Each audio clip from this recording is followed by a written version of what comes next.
Hola, bon dia. Doncs aquí connectem, Èlia, de nou en el cicle formatiu.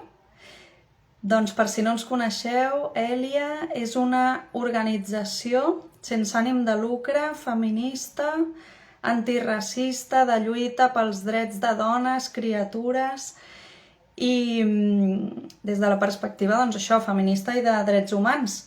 Aleshores, avui us presentem aquest nou taller del cicle formatiu que un cop més doncs, volem testimoniatges sempre entorn les violències i els drets de les dones.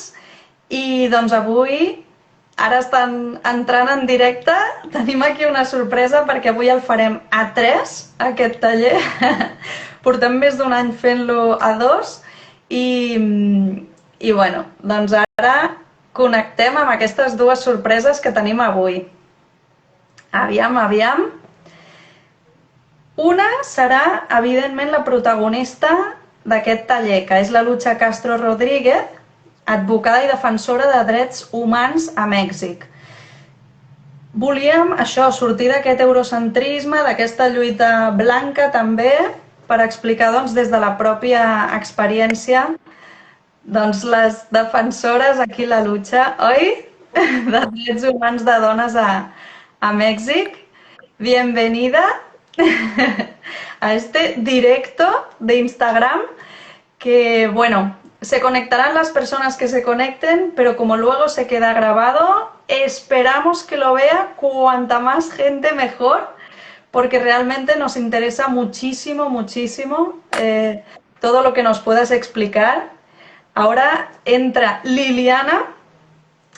Liliana, per qui no la conegueu, és una nova companya a Èlia, la Liliana Aragón Castro, que com podreu veure té el mateix cognom que la defensora de Derechos Humanos i això té tot el sentit perquè és la seva filla.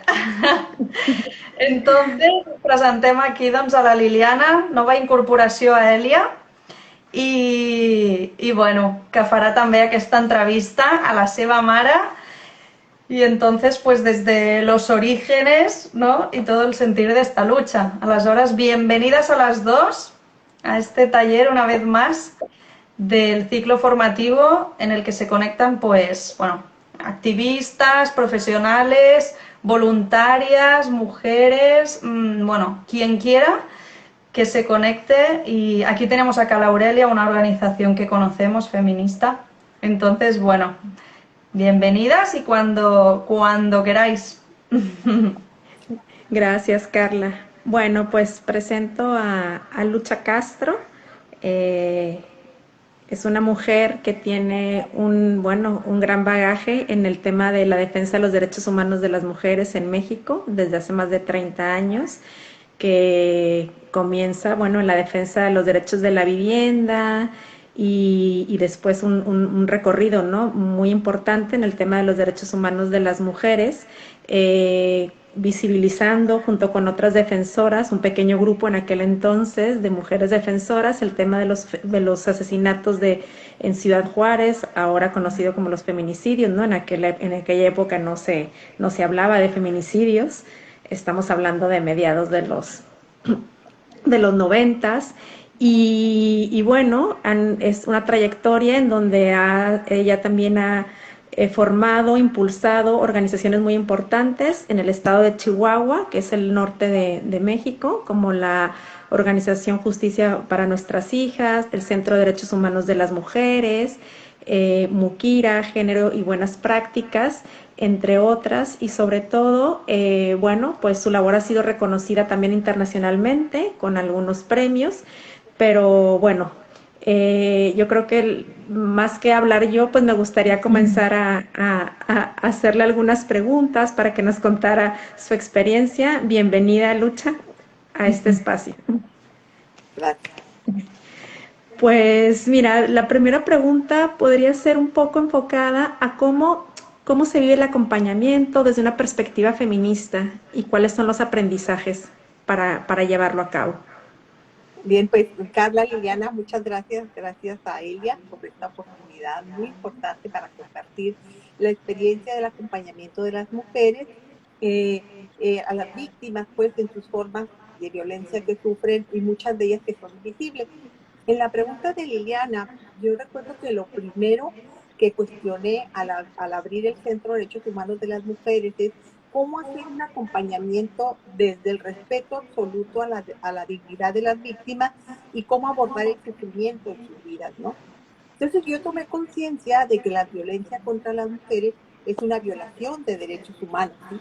Y así lo ha definido la Convención de Belén do Pará.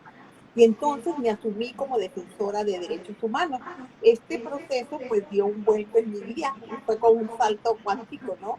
Porque empecé a buscar en las jurisprudencias, en los tratados internacionales, cuál sería el andamiaje jurídico para hacer valer los tribunales y hacer que cobraran vida en la vida concreta de las mujeres de carne y hueso, más allá de los códigos tradicionales, ¿no? Locales, sino todo ese andamiaje jurídico que hemos construido las feministas. También aprendí a cambiar el enunciado de víctima que estigmatiza y que tatúa, y entonces lo cambié por mujeres en situación de violencia, pues que significa algo pasajero, que cambia la percepción y por supuesto que entiendo que se debe utilizar en los tribunales, ¿no? Y lo impactante y indispensable en mi aprendizaje fue la coordinación necesaria entre lo jurídico y lo psicológico. En mi experiencia, acompañar es ante todo cultivar la capacidad de escuchar, de ver, de pensar y de caminar desde las propias necesidades de las víctimas, preguntándome una y otra vez, ¿qué quieren las víctimas? Y voy a poner un ejemplo. Recuerdo el caso de una médica que estaba a sus servicios en un servicio público y su esposo también era médico. Y cada día la agredía frente a sus compañeros, ¿no? Hacía chistes sobre su persona. Uy, está perdiendo la conexión, creo. Está perdiendo la conexión. Un momento. A ver si A ver, yo creo que se vuelve a conectar. Sí, porque era interesantísimo lo que estaba explicando. Un momento.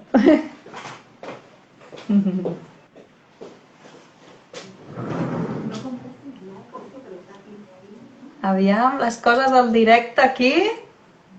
Míralas. ¿Te ves? Sí, ahora sí. Ahora sí, te veo. Bueno. Lo que se oye un poquito lejos, pero sí. ¿Se escucha muy lejos? Un poquito. ¿Y la imagen sí se ve? A ver. ¿La imagen? Ahora no se oye nada. No se ve nada. No se oye nada, Liliana. ¿No se escucha? A ver, un momento. Ahora. Ay, no se oye. Yo creo que algo está tapando el audio. Sí. Aviam. Las cosas de las tecnologías. ¿Ahora se escucha aquí o no? Se oye bastante lejos, ¿eh? No sé si subir el audio, acercarlo. ¿Así? A ver, probamos, sí. Bueno, les decía que recordaba a una médica de un hospital público, que su esposo también es médico, cada día la agredía. Ay, no se oye nada. No se oye nada. Mira, Oye, ahora cambio el móvil, ¿vale? Y oye, entonces no, para que no lo sé. Sí, ahora lo cambio, no pasa nada. Un momento.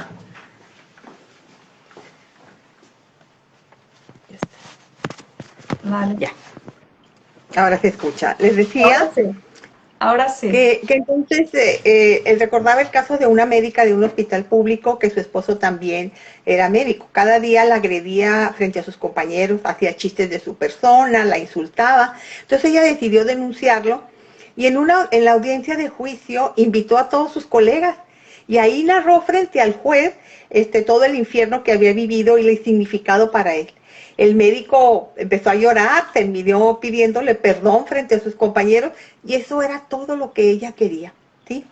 Por eso es muy importante de construir los aprendizajes que hemos recibido en la Facultad de Derecho y en la práctica profesional, ¿no? En donde se nos enseña que las abogadas es nuestro deber decirle a la víctima qué tiene que hacer.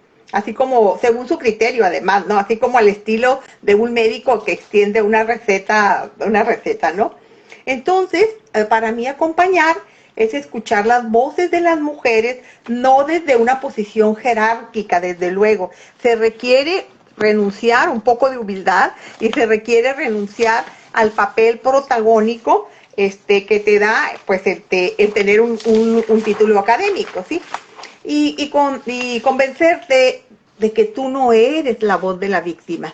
La estrategia consiste entonces en brindar herramientas que permitan a las mujeres víctimas de delitos de género que ellas recuperen su vez ellas y que logren el acceso a la justicia. Entonces estamos hablando de una lucha reivindicatoria y colectiva y el empoderamiento como un camino de liberación. Ay, Liliana, no se te oye nada. Bueno, pues No. yo traduciré lo que tú preguntas. O si no, Liliana, mira, sí que os podéis juntar en un mismo móvil y que se os oiga las dos juntas, porque así no se te oye para nada. Bueno, mientras llega Liliana, ella me ha preguntado que cuáles son las estrategias que utilizo para brindar el acompañamiento integral. ¿Sí? Sí. De mi Dime. experiencia, Sí. las siguientes estrategias han sido muy importantes, ¿sí? El empoderamiento de las víctimas en 3 aspectos: el jurídico, por supuesto, el psicológico y el activismo de las mujeres en situación de violencia. El otro es la socialización del derecho, o lo que se conoce como alfabetización jurídica, y bueno, el activismo judicial, pero está entendido como el recurso estratégico que se utiliza en las organizaciones no gubernamentales que dan acompañamiento, y la protesta social. Sí, esto es interesantísimo porque desde ELIA también intentamos vehicular la recuperación por aquí. Es decir, que a las mujeres también les ofrecemos este acompañamiento psicológico, jurídico, pero también las animamos mucho bueno, a ser, bueno, miembros activas del activismo feminista, a salir a las manifestaciones, ¿no? A tener voz, a veces, en medios de comunicación y que su mensaje sea en primera persona por la lucha de sus derechos también, ¿no? Que formen una parte activa en el proceso. Mira la Liliana. Ya estoy aquí. Y en esto que nos estabas contando, se me hace muy interesante la práctica, eso de la socialización del derecho, cómo es esa estrategia, ¿no? Cómo aterrizar eso, porque normalmente es como una barrera muy grande, ¿no? Decir, no, pues las personas, ¿no? Es como ir al médico o a la médica y bueno, es una situación ya jerárquica en donde se supone que la otra persona tiene el conocimiento sobre Sí. lo que está pasando en tu propio cuerpo, en tu propia vida, ¿no? Y al final esto es una barrera, ¿no? Y cómo hacer que esta especie de barrera se reduzca y las mujeres logren empoderarse a través de llevar o sea, conocer las herramientas jurídicas y llevarlas a cabo desde su propia experiencia. ¿Cómo lograron en el Centro de Derechos Humanos hacer eso, ¿no? ¿A partir de qué estrategia? Bueno, yo lo resumo en una palabra: conocimiento. Y para que sean ellas las que tomen sus propias decisiones, después, por supuesto, de un procedimiento informado. Entonces, primero lo que aprendimos para evitar la revictimización, una táctica es que escriban ellas su historia. Cuando ellas realizan ese ejercicio, empiezan a ponerle nombre a lo que viven, y muchas veces acuden a una mujer por una pensión alimenticia, por ejemplo, y no sabe que está siendo víctima de violencia económica. Entonces, escribiendo sus historias, se visibilizan los diferentes tipos de violencia, y lo más importante es que a partir de esa narrativa o de esa relatoría de las mujeres, nosotros las convertimos en denuncias y las presentamos ante la fiscalía, obligando a que vean la película completa y no solo una escena. Ahora explico por qué. Bueno, además de que es un ejercicio terapéutico, es muy importante para el litigio estratégico que nosotros realizamos. Tuve el caso, por ejemplo, en la mayoría de los casos de violencia sexual, se invisibiliza por el débito conyugal la violencia en el matrimonio, ¿no? Entonces las mujeres le ponemos nombre pues a a eso que se vive. Tuve un caso de una tentativa de feminicidio y recuerdo que cuando el fiscal se levantó del escritorio para sacar unas copias, el agresor le dijo a la víctima, estás firmando tu sentencia de muerte. Ella le insistía al fiscal que quería contar toda su historia, o sea, para que tuviera la película completa. El Ministerio Público la paró y le dijo, a ver, señora, a mí, dígame qué pasó el domingo a las 3 de la tarde cuando usted habló a la policía. Es decir, las circunstancias de modo, tiempo y lugar que nos han enseñado en la Escuela de Derecho. 2 días después la mujer estaba en terapia intensiva. Ella fue el primer caso que litigué. Entonces, cobra relevancia, pues, la apropiación del conocimiento, que es la socialización del derecho, ¿no? Para que las mujeres no solamente recuperen su autoestima, terminen con el miedo, porque siempre las están amenazando, te voy a quitar a tus hijos, etcétera, y para que sean sujetas de su propia historia. Aquí las herramientas eran a través de los talleres, ¿no? ¿Cómo lo hacían? Sí, la socialización del derecho es la alfabetización jurídica. Y entonces creamos talleres, se llaman respuestas legales a las violencias de género. Y ahí tomábamos temas como civil, penal, custodia, divorcio, todas esas cuestiones, y donde acuden cada semana. Después de tener ese conocimiento mínimo, pasamos a la segunda parte, que se llama Llevando mi juicio. Entonces, hacemos un tour hasta los tribunales para que se les quite miedo de llegar por primera vez, ¿no?, ante un estrado, y después ellas ahí nos comparten lo que quieren realmente. Y finalmente, el taller Caminando sobre mis propios pies, pues que ya es como la teoría feminista para las víctimas, ¿no? Qué interesante. Carmen, ¿no querías comentar algo? Sí, bueno, cuando estaba comentando el ejemplo en México, me estaba resonando mucho porque cuando aquí acompañamos a mujeres en situación de violencia, pasa en los tribunales exactamente lo mismo, que es que cuando una mujer denuncia sin el asesoramiento jurídico previo y puede que denuncie un hecho puntual, entonces cuando llega el día del juicio, quieren explicar porque han empezado a recordar, ¿no?, porque las han asesorado, todo el proceso de violencia que sabemos que normalmente es habitual, y más en el ámbito de la pareja, y entonces en los juzgados vemos la misma reacción, es no, todo esto usted no lo dijo en la denuncia, cíñase a los hechos que denunció, y mucho del resto que usted me quiera explicar, aquí no la vamos a atender, no vamos a escuchar lo que nos quiera explicar, cíñase a los hechos. Y vemos lo mismo, ¿no? Por eso nosotros toda la historia la convertimos en denuncia, y cuando ya llegan ya están todos los hechos, ya el juez está obligado a hacerse cargo de esa relatoría. Exacto, nosotros también, si conseguimos llegar antes de que la mujer denuncie también, este acompañamiento jurídico en derechos es esencial. Claro. ¿Y por qué piensas que es necesario como un activismo judicial en las organizaciones y en las propias mujeres en la situación de violencia machista? Porque, bueno, de pronto nos vimos rebasadas, ¿no? El número de víctimas que acompañamos nos superaba en fuerza, y entonces caímos en la cuenta, pues, de que nos estábamos convirtiendo en una maquiladora de acompañamiento, ¿no? Pero que no lográbamos incidir en cambios estructurales. Creamos un observatorio ciudadano del actual judicial, con los cuales las y los jueces se sentían observados, ¿no? Y entonces empezamos a presentar quejas contra ellas o ellos. Logramos sinergia con otras organizaciones y con la propia Fiscalía para denunciar cuáles eran los obstáculos que impedían a las mujeres el acceso a la justicia, y claro que sí logramos algunos cambios. Si me da tiempo, al final voy a explicar el caso de Genoveva, que es el activismo de una mujer indígena impresionante ante los tribunales, que inspiró un movimiento de mujeres en lucha, porque en mi país pues no basta con tener la razón jurídica, ¿no?, sino se hace necesario la protesta social, en donde las víctimas de las violencias domésticas se han organizado, apoyadas desde luego por las ONG, para cambiar el paradigma, irrumpir en el sacrosanto poder judicial, obligando a las y a los juzgadores a escucharlas. Entonces, ellas logran cuestionar el poder desde la visión del patriarcado, ¿no? A quienes tienen en sus manos la procuración y administración de la justicia. Sí, pues si quieres contarnos sobre este caso, mamá, de Genoveva, para poder ver cómo ella logró, ¿no?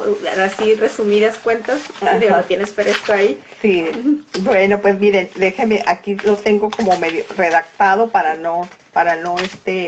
No, pero cuéntalo así más bien, o sea, nomás como un poco lo que fue lo que pasó y... Bueno, Genoveva es una mujer indígena, que fue desplazada de su comunidad. Entonces ella, llegó una chavochi, así nos dicen a las mestizas, y llegó y le empezó tenía un bebé Genoveva de 2 meses, y le empezó a llevar pañales y leche, etcétera. Y un día le pidió prestada a la niña para llevarla con el doctor y se la robó. Jamás se la regresó.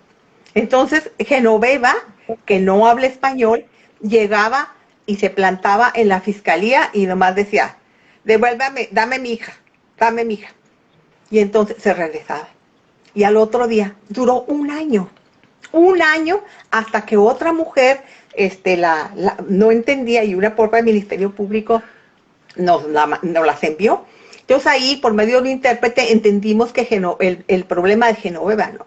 Y bueno, ella con eso logró finalmente que la fiscalía recuperara a la niña, pero luego la recuperó y se la dio a la madre que se la había robado, con el argumento de que Genoveva vivía en la sierra en forma salvaje y que en cambio ahorita la niña ya tenía 2 años, la niña estaba muy bien cuidada. Entonces ella otra vez volvió a hablar con el juez, y yo quiero hablar con el juez, nunca lo logró. Entramos nosotros, hicimos la denuncia pública, Genoveva se puso en la plaza, concitó pues muchísimo a las organizaciones, las mujeres, y finalmente Genoveva logró destituir al juez, Genoveva logró recuperar a su hija, y Genoveva logró que aceptaran que vivir con ella en la sierra era la opción de la madre y la hija, que nadie tenía derecho a hacerlo, ¿no? Es un ejemplo de activismo muy fuerte que me tocó acompañar. Fuertísimo, la lucha colectiva y estas diversas victorias ante tal impunidad, ¿no? Inicialmente. Fuertísimo. Sí. Sobre todo, ¿no? Con toda la parte interseccional, ¿no? De Genoveva, de ser indígena, de ser pobre, de vivir en la sierra, o sea, en un sistema súper patriarcal, colonial, en donde las mujeres, ¿no? O sea, pues obviamente no tienen la más mínima oportunidad del acceso a la justicia. Y desde tu punto de vista, este litigio estratégico, ¿qué aporta el litigio estratégico con perspectiva de género? Bueno, desde luego lo primero que aporta es que todas esas leyes que hemos logrado, o las feministas, ¿no? Con el avance en la historia, pues que tenga sentido en la vida concreta de las mujeres, de Monse, de Rosita, de Genoveva, de Teresa, de todas las que acompañamos, las mujeres de carne y hueso.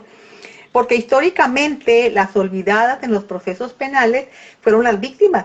Recordemos que quienes acudían o actuaban a nombre de ellas eran los fiscales, porque los fiscales representan los intereses de la sociedad, y porque además la comisión de un delito es considerada como una ofensa al Estado, motivo por cual las víctimas, por supuesto, no solamente eran invisibles, sino que no contaba lo que ellas necesitaban. Entonces, en mi país hubo una reforma en el año de 2008 en donde ya las víctimas participan activamente desde incluso la investigación de los hechos. Y la forma en que participan en ese proceso se llama coadyuvancia, ¿sí? Que viene del latín adiuvare, que significa ayudar, que es un trabajo de equipo, es bien importante, entre la víctima y su abogada.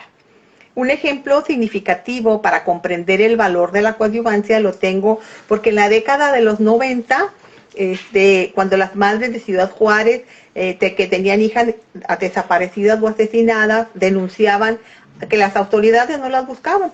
Entonces me pidieron que fuera su abogada, metí un escrito y en una sola página nombré como coadyuvantes a la madre y a mí misma, y solicitamos una copia del expediente. Bueno, ahí descubrimos, por ejemplo, que Julieta Marlén, la hija de doña Consuelo, que tenía 2 años de desaparecida, su expediente constaba de 7 páginas.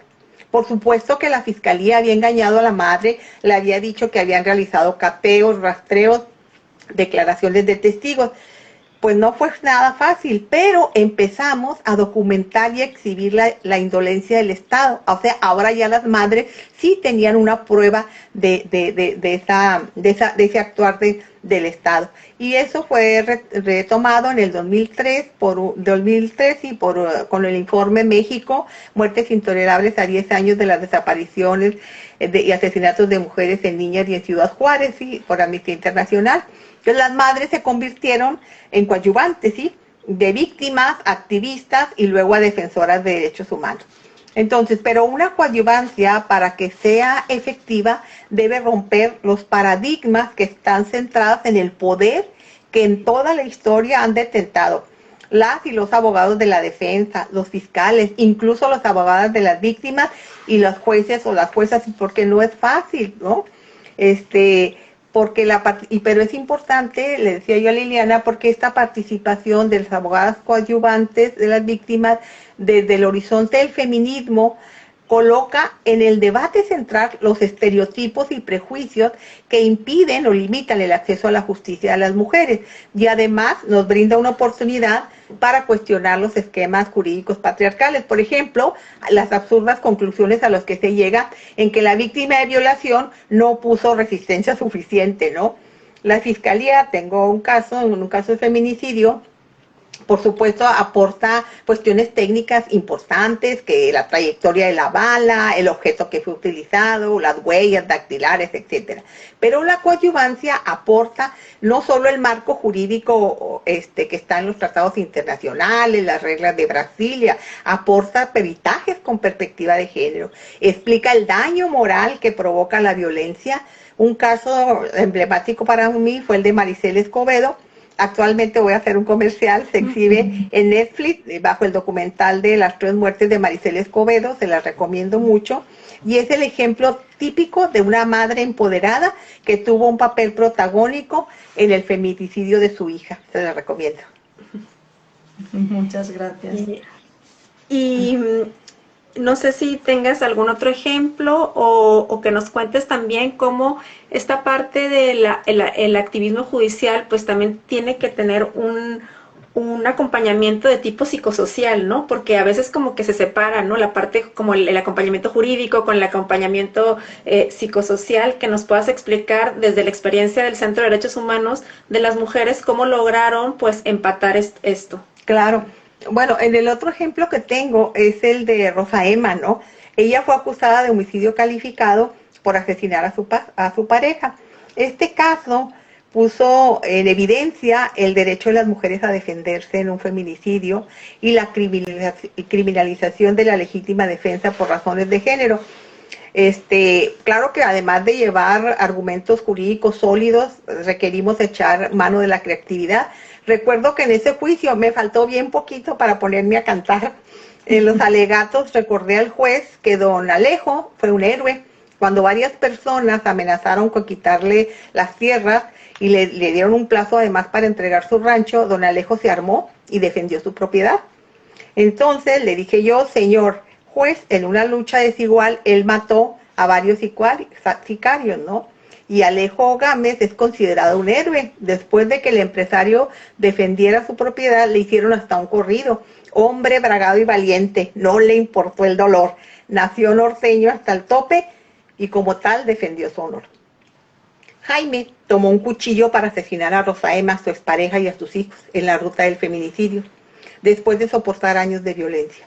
Ella reaccionó y en defensa propia y la de sus hijos logró zafarse y a matar al agresor. Pero ella, por ser mujer, no es una heroína, es una asesina. Se juzga entonces la conducta de una mujer que respondía a una agresión de su expareja en un contexto de violencia que fue desatendido por la justicia. Eso le hice ver al tribunal, por lo que cuestioné al juez de la causa cuáles fueron entonces los estándares apropiados para la legítima defensa que exigen los tribunales a una mujer sometida de violencia. Exigir a las mujeres víctimas de la violencia que no se defiendan es alimentar el mito en torno a las mujeres golpeadas en el que el sentido que ellas son las mismas que lo provocan. Y el otro tema que me decías, Liliana, sobre el acompañamiento psicosocial, pues nos dimos cuenta que no bastaba pues con llevar procesos judiciales, había que acompañar a las víctimas en los procesos psicológicos, pero no desde la psicología tradicional. Las mujeres en situación de violencia por la cultura patriarcal suelen sentirse muy culpables, ¿no? Y entonces esa estrategia la encontramos en el acompañamiento psicosocial, que tiene un enfoque liberador, en la comprensión del acompañamiento a las personas en sus contextos tanto familiar como comunitario. Esta es una propuesta inicial del psicólogo sacerdote jesuita Martín Baró de El Salvador, y después pues desarrollada por Carlos Bellistán y otros, principalmente en África y en América Latina, ¿no? Y esta perspectiva de ese acompañamiento psicosocial invita a que se considere la identificación y la comprensión de las condiciones políticas e ideológicas que subyacen en esos delitos, ¿no? Los procesos de esa facilitación de acompañamiento individual o colectivo promueve la identificación de cuáles son las condiciones que generan el trauma y el sufrimiento psicosocial.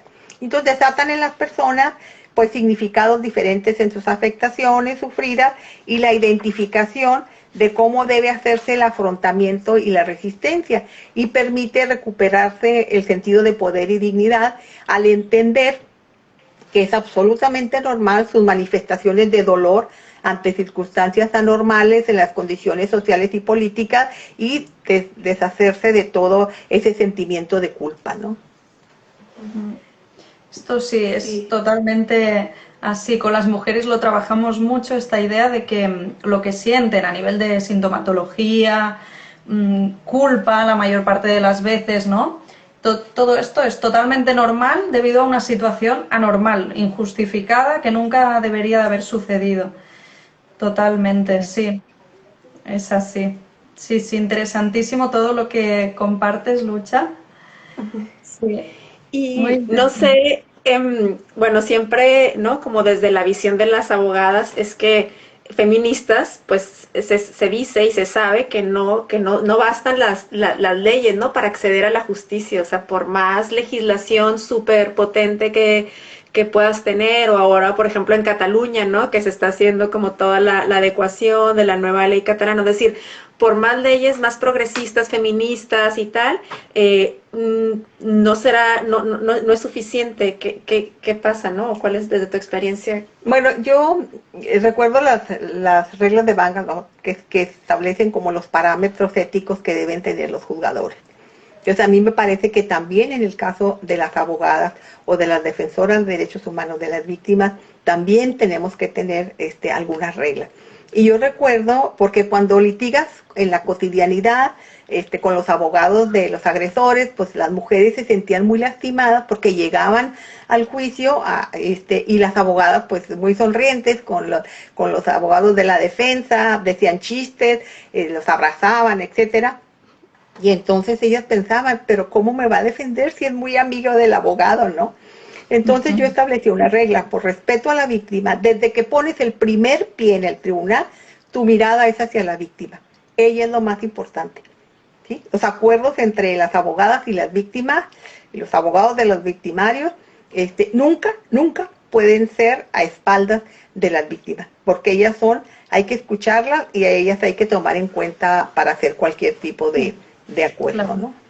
Esto es interesantísimo porque nosotras que acompañamos también a mujeres a juzgados lo vemos, ¿no? Que muy habitualmente se producen pactos entre los y las abogadas a espaldas de las mujeres con el objetivo de no entrar a juicio, ¿no? De acabar más rápido, bueno, supuestamente en ocasiones evitar un malestar dentro de la mujer, pero en muchas ocasiones no se les hace una buena explicación, ¿no? Una preparación, una valoración de si es lo que ellas necesitan en ese momento.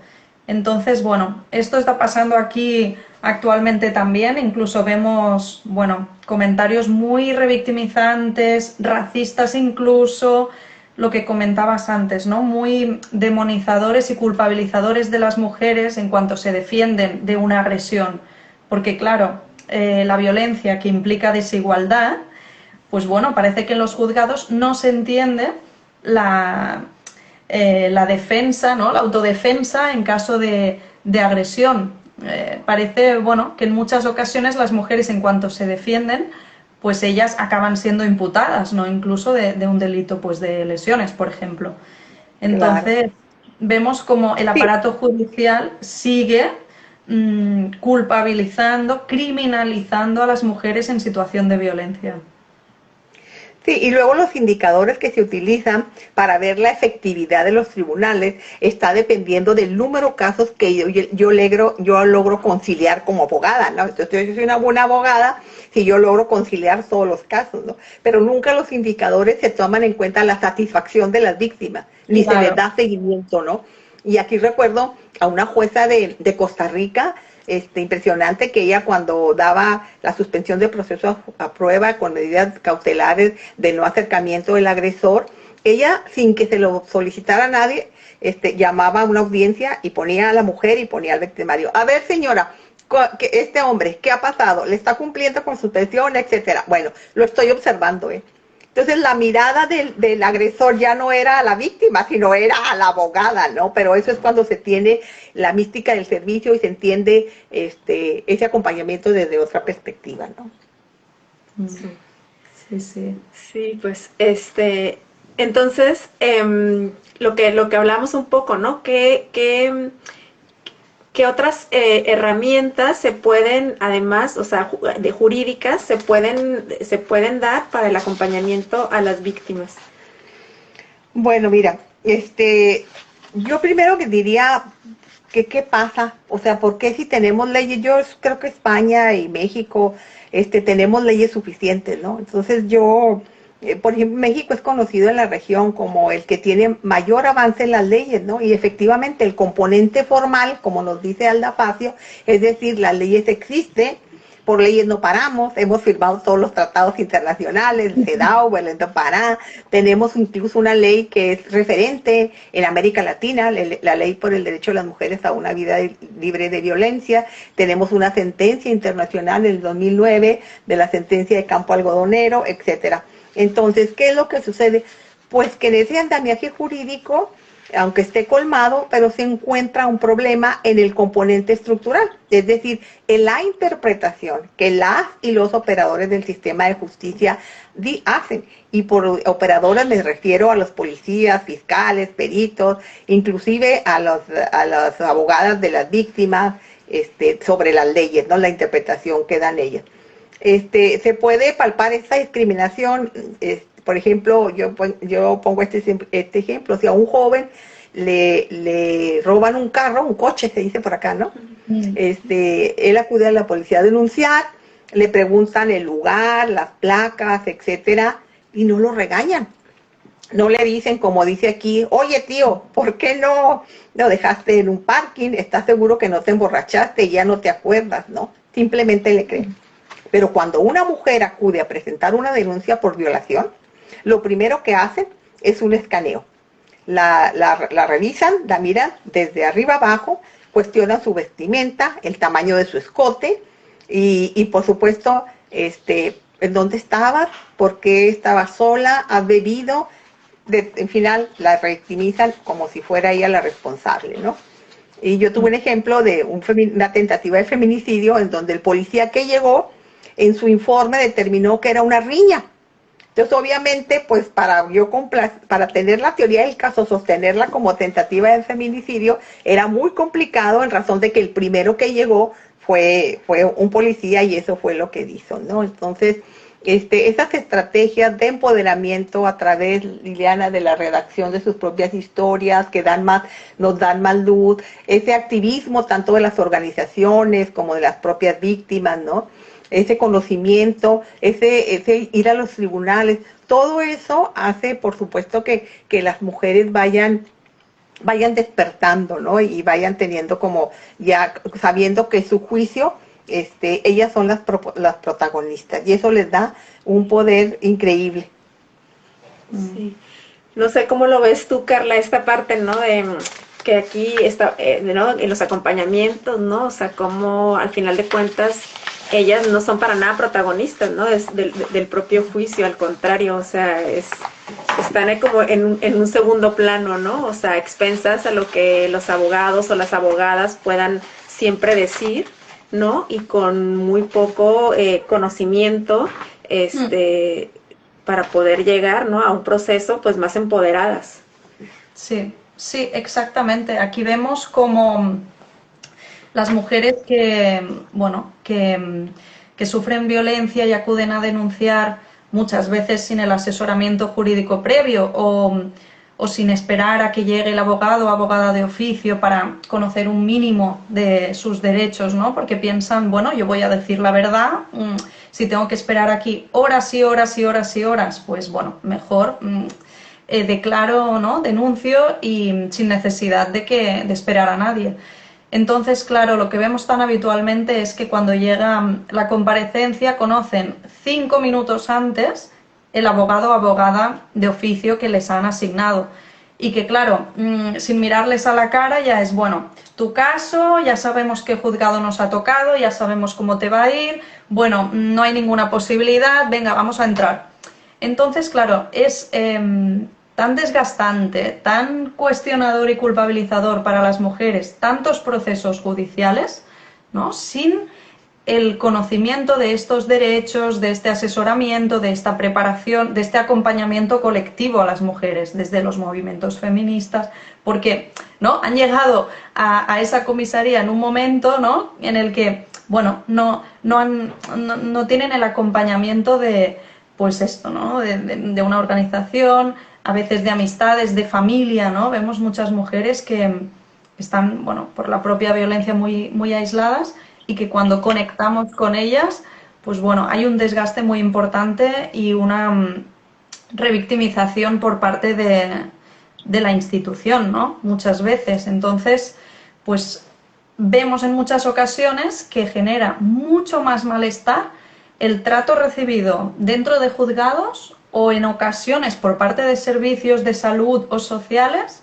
mucho más malestar por estos operadores que incluso por la violencia sufrida, ¿no? Vemos muchas mujeres que buscan en el sistema legal pues justicia, un reconocimiento que lo que ellas han denunciado ha pasado, ¿no? O incluso esto en acompañamiento psicológico o etcétera, ¿no? Y que cuando no hay una formación, no hay una perspectiva feminista de género, pues bueno, se tiende por machismo y patriarcado a lo que comentábamos, ¿no? Culpabilizar, demonizar a las mujeres de las violencias sufridas porque a ver si se lo habrán buscado o provocado, ¿no? Esto es como el automatismo que vemos. Y Claro, bueno, ya, nosotras decimos, ya no queremos que tengan perspectiva de género, que sean sensibles. En un sí, feminicidio que yo llevé, la madre cuando le preguntaba yo, se quedaba quieta y dejaba largos silencios. Entonces, la resolución judicial fue que la madre estaba pensando en el aleccionamiento que le había dado la defensora, ¿sí? Entonces, no entendía que esa mujer jamás vivía en un rancho y jamás había subido ni a la ciudad, jamás, mucho menos había estado. Entonces, ella estaba sorprendida. Entonces, requerimos esa sensibilidad, que bueno, que falta muchísimo, ¿no? falta muchísimo, muchísimo. Y aquí tenemos una prisa, ¿no? Porque esto cambia que no nos la aguantamos, porque estamos cansadas ya de esta revictimización y este cuestionamiento, ¿no? Que bueno, muy insoportable. ¿No? Y como es algo estructural, vemos tantas similitudes, evidentemente, en México, ¿no? Lo que nos estás compartiendo y lo que vemos aquí, porque claro, están estas raíces, esta estructura patriarcal que, bueno, que inunda, ¿no? Las vidas de las mujeres y las criaturas también. Y bueno, pues yo creo que para ir terminando, mamá, que nos pudieras contar por último, así como algún caso, ¿no? Que a ti te haya impactado, bueno, que has llevado muchísimos casos, ¿no? Durante todo, o sea, y algún caso, y bueno, y tu propia satisfacción, en caso de que así sea, ¿no? De ser como defensora de derechos humanos en México, en un contexto donde hay muchísima recrudecimiento del patriarcado, ¿no? Con incluso tú por ser abogada de mujeres y tal, pues recibir, ¿no? Muchísima violencia, amenazas, tener medidas provisionales por la Corte Interamericana. Y todo esto cómo ha impactado también en tu propia vida, en tu propia experiencia, en tu propio cuerpo, y bueno. Bueno, pues la pregunta es muy ambiciosa, pero resumiré. El caso, uno de los casos que me han impactado, bueno, ya dije el de Maricel, el de Genoveva, tendría muchísimos, ¿no? Pero fue por la frustración que me provocó, es el de Teresa. Ella es una mujer de una comunidad rural que fue privada de su libertad por un grupo de sicarios del crimen, hombres del crimen armados del crimen organizado, y después violada tumultuariamente. Después de devolverla a su casa, le exigieron que no apagara el celular. Y entonces le enviaban mensajitos toda la noche con fotos de ella siendo violada y diciéndole lo bien que le habían pasado, etcétera, ¿no? Entonces, y amenazando a su familia. Por supuesto, ella se sintió obligada a estar a disposición de los agresores para proteger a su entorno familiar. Un día, pues ya casi enloquecía, y llegó hasta mí y me pidió ayuda. Pues yo lo animé que hiciera la denuncia, y me dijo, en mi pueblo a una maestra le hicieron lo mismo, porque ella denunció, pero resulta que el jefe de la policía es también el jefe de los sicarios, ¿no? Entonces, como venganza, le quemaron con ácido las manos y las piernas. La única opción para ella que encontré fue el traslado de un refugio. Ese lugar en que llegan las mujeres a quien el Estado es incapaz de garantizar su seguridad, ¿no? Pero unas semanas después, su pequeña hermana de 14 años fue tomada por el grupo criminal y ella tuvo que regresar para reemplazarla, ¿no? Permitir que la violación para hacer vivir a la familia cuando no hay alternativas posibles, pues sí se vive como una ausencia de experiencia, ¿no? Ante la imposibilidad de que existen otros caminos. Entonces sí hay momentos dolorosos que están así como dentro de nuestro impactan nuestros cuerpos. Y sobre cuáles son las satisfacciones que tengo, bueno, pues las víctimas han sido mis grandes maestras, realmente el eje fundamental de mi trabajo, de ellas aprendo, ¿no? Y escuchar a las mujeres, pero no desde una posición jerárquica, como lo decía, que te puede dar el conocimiento jurídico, sino con el absoluto respeto, veneración y agradecimiento a quien te abre tu corazón. Comprender, descubrir el sufrimiento de ellas en sus diferentes tonos, comprender sus silencios, su ir y venir en la espiral del círculo de la violencia. Cuando escuchas los testimonios de las sobrevivientes de trata, de las mujeres violadas, de la violencia doméstica, pero cuando compartes día a día con ellas las historias de terror, porque ellas llegan con el alma rota, con el cuerpo destrozado por las violencias machistas. Pero entonces empiezas a darte cuenta o a ser testiga de su proceso de resurrección, digo yo, ¿no? Que es el empoderamiento. Y al verlas así empoderadas, que han sepultado el mito de la sumisión como un destino, cuando ellas mismas se bajan de las cruces que les han sido impuestas y emprenden el camino a la dignidad y a la felicidad, es cuando confirmo mi vocación como defensora de derechos humanos. Qué bien. Pues yo aquí tengo justamente dos preguntas también. Como defensora de derechos humanos, que bueno, comparto también totalmente lo que acabas de comentar, ¿no? Que justamente es en este proceso de empoderamiento que da sentido también a toda la parte de acompañamiento más difícil, ¿no? En el malestar. Entonces, una pregunta que se me ocurría es, como defensora de derechos humanos, ¿qué principales amenazas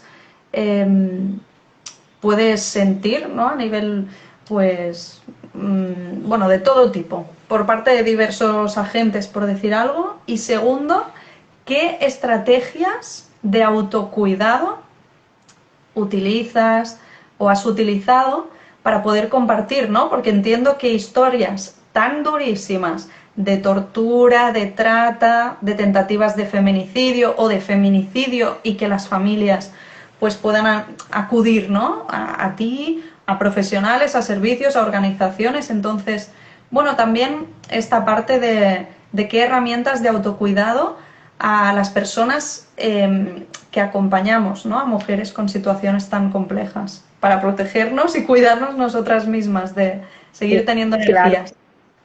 Bueno, la primera, las amenazas. Bueno, en México se vive un contexto de grandes territorios en donde el crimen organizado es quien tiene el control, ¿no? Y bueno, esos son perpetradores de trata, de violencia machista brutal. Y esas amenazas, pues, por ejemplo, te digo, yo he ido varios casos de feminicidio en donde tengo que ir con escolta, ¿sí?, a litigar.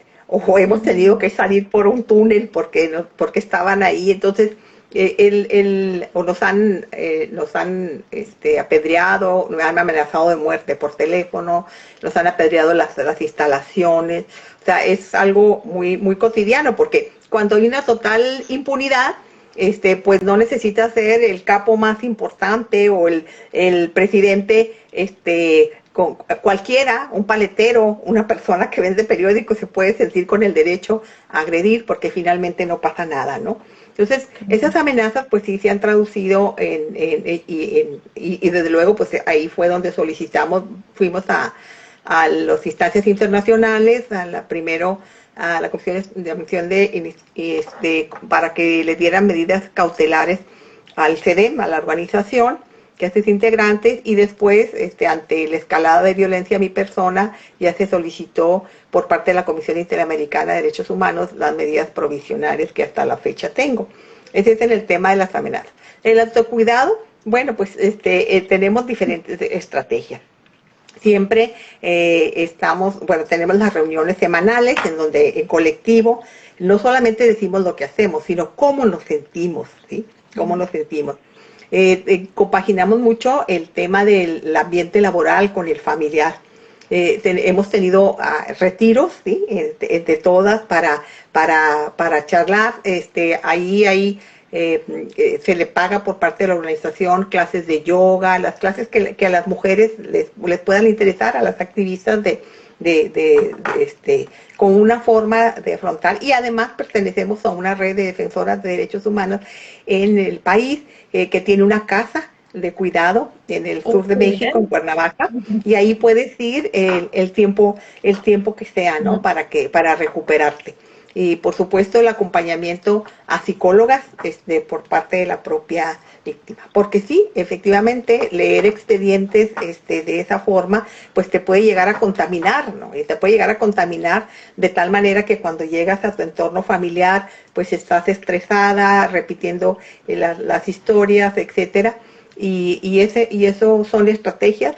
La risoterapia también la utilizamos como una estrategia, y yo siempre digo que el día que deje de reír, pues creo que ese día que debo regresar a mi casa, porque el síndrome de burnout, el síndrome de quemamiento, no le sirve a nadie, ni le sirve a la persona, ni le sirve mucho menos a las víctimas, ¿no?